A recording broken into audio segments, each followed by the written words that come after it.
Assalamualaikum warahmatullahi wabarakatuh. Baiklah, Ibu akan mulai membahas kembali, masih di bab 2 ya, tentang bagaimana kita melakukan investasi kepada perusahaan lain. Soal yang sebelumnya, kita investasi dalam bentuk cash ya. Nah, sekarang bagaimana kita investasi dalam bentuk saham. Di sini ditanyakan, kita akan membuat pencatatan jurnal kepada PT Biang Lala ya, untuk Biang Lala maksudnya menjelang tahun 2005. Yang akan kita gunakan adalah equity method ya. Jadi kita hanya menggunakan sekarang metode ekuitas saja atau equity method ya, yang akan diinvestasikan atau yang akan diakui terhadap investasi PT Karimata. Nah, di sini diketahui katanya PT Biang Lala membeli 30% PT Karimata Stock. Jadi dia membeli investasinya ke saham PT Karimata sebesar hanya 30% kepemilikannya. Dengan mengeluarkan saham preferen ya, atau saham istimewa dengan nilai 50 juta dan nilai pasarnya 120 juta. Di sini terdapat kondisi perusahaan PT Karimatanya sendiri. Kemudian PT Karimata itu dia mempunyai equipment ya yang dibelinya tahun 2010 ya, tahun 2000 ya, tahun 2000 maaf. Dengan economic life 20 tahun. Ini tahun 2000 itu 20 tahun, sedangkan sekarang udah 2005, berarti sudah dilalui 5 tahun ya. Kemudian di sini ada lagi keterangan PT Karimata mengakui Biang Lala Stock, kemudian dengan paid in excess of the fair value, dan dia belum mencatat copyright ya yang mempunyai umur ekonomis 8 tahun. Kemudian PT Karimata sendiri mempunyai laba bersih sebesar 40 juta dengan membayarkan dividennya sebesar 10 juta.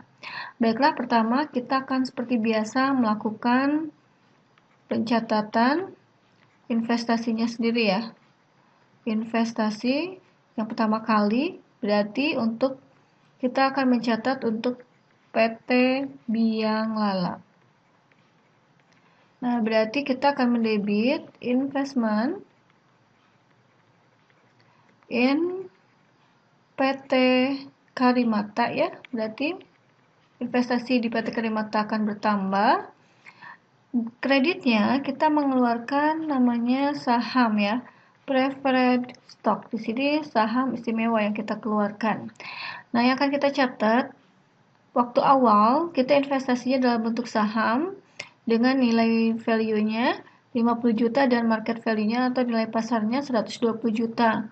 Berarti yang akan kita catat di sini adalah investmentnya bertambah sebesar nilai pasar 120 juta.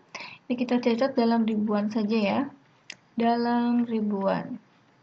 Kemudian preferred stock-nya adalah sebesar par value atau sebesar nilai nominal yaitu 50 juta. Itu nilai nominal. Jadi preferred stock itu harus sebesar nilai nominal ya. Nah, ketika nilai pasarnya lebih besar daripada nilai nominal, maka dia selisihnya laba atas investasi saham. Laba kalian boleh pakai premium on preferred stock atau boleh kita pakai additional paid in capital preferred stock ya. Jadi kita boleh pakai paid in capital preferred stock. Sebesar selisihnya yaitu 70 juta. Nah, seperti ini jurnal investasi ketika dia investasinya dalam bentuk saham. Ya. Jadi ketika saham itu harus dicatat selalu pada nilai par value atau nilai pari atau nilai nominal. Dan selisih nilai pasar dengan nilai nominal namanya laba atau rugi dari investasi. Laba bisa pakai premium, bisa pakai paid in capital. Kalau rugi namanya diskon ya atau disagio, atau boleh juga pakai paid in capital. Cuma paid in capitalnya ada di sebelah debit. Nah, seperti ini jurnal investasi. Kemudian kita akan menjurnal kondisi apa yang terjadi di PT Karimata. Nah, di sini katanya PT Karimata mendapatkan laba bersih. Kita akan mencatat net income ya yang diakui oleh PT Biang Lalanya sendiri. Seperti biasa, net income itu akan menambah investasi PT Biang Lala ya.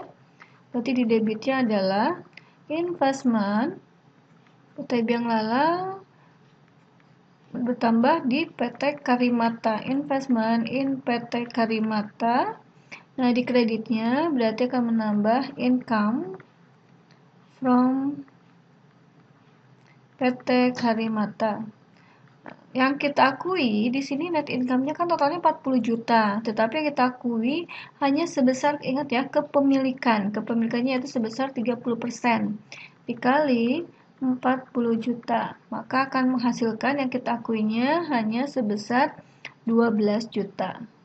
Jadi kita akan mendebit 12 juta, kreditnya terhadap income sebesar 12 juta. Nah, seperti ini telah terjadinya laba bersih di PT Karimata yang diakui oleh PT Biang Lala hanya sebesar kepemilikan.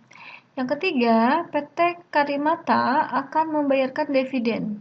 Nah, berarti bagi PT Biang Lala akan menerima cash ya, cash sebesar kepemilikan juga sama. Kreditnya adalah akan mengurangi investment in PT Karimata.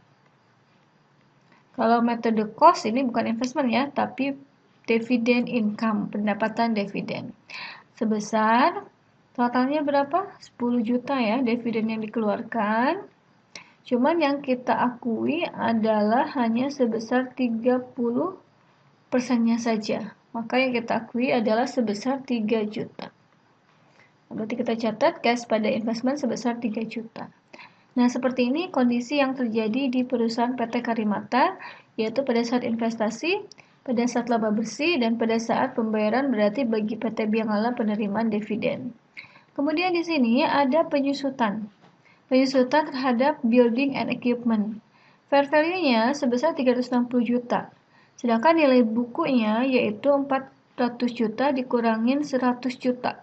Kenapa 100 juta? Karena dia sudah dilalui ya penyusutannya mulai tahun 2000 sampai 2005 itu sekitar 5 tahun. Berarti ketika kita hitung 400 juta, umur ekonomisnya kan 20 tahun ya. Berarti 400 juta dibagi 20 tahun adalah 20 juta. Dikali 5 nilainya 100 juta.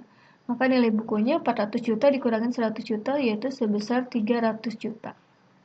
Nah, maka kita akan menghitung untuk penyusutan sebesar nilai fair value 360 juta dikurangin 300 juta, hasilnya 60 juta ya.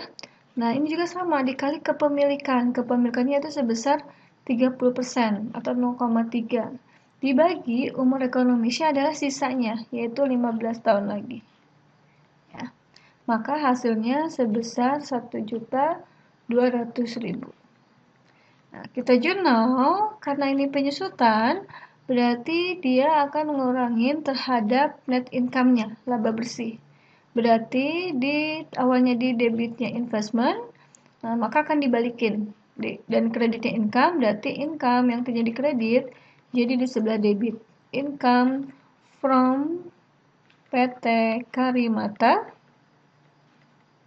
Nah, di kreditnya adalah mengurangi investment ya.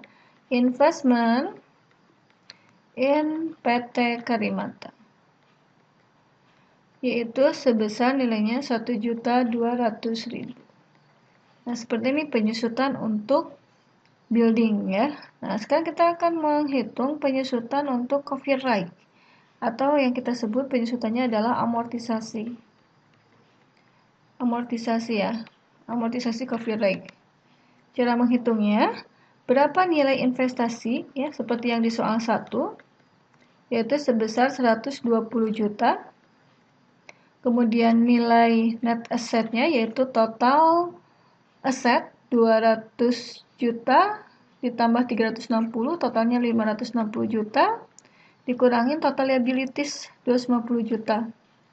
Berarti net assetnya yaitu sebesar 310 juta. Nah, net asset ini akan dikalikan kepemilikan ya, 0,3, maka menghasilkan 93 juta. Maka amortisasinya adalah 120 juta akan dikurangi dengan 93 juta. Hasilnya sebesar 27 juta. Maka kita akan mencatat, yang sama ya, dia akan membalikan dari net income atau mengurangi net income. Debitnya income from PT Karimata.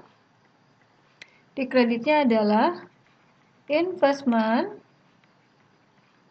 in PT Karimata, yaitu sebesar nilainya 27 juta. Total keseluruhan amortisasi dibagikan untuk 8 tahun, berarti dibagi 8, maka per tahunnya sebesar 3.375.000.